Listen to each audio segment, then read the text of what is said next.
kailangan yung kwento kasi minsan sa barko hindi mo magugustuhan yung mga pagkain.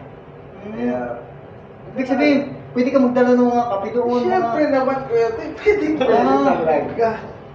Nakakatuwa nung pagka ganun pala. Oo, naman kwento. Pansit Canton, gano'n. Ay, oo, tama nga pala. No? Ayan, mga Tomodachi, narinig niyo po. Diyan ang unang-una po natin nadalhin din pala yung mga pagkain, mga Tomodachi na...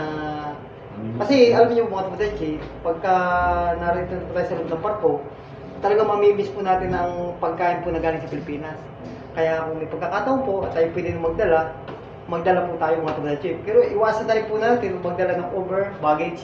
Kasi sabi nga po ng ating Tomodachi, kailangan 23 kilos lang po ang pwede natin dalhin bawat isang bagahe. Kaya kung meron po tayong dalawang bagahe, 23 kilos lang po. Dahil, so, bakit? Pag sumubra sa 23 kilos, Tomodachi, ano ang ganyan? Baka magbayad ka na. Naku po, yung po ang ating iwasan mga Tomodachi kasi hindi pa po tayo kumikita.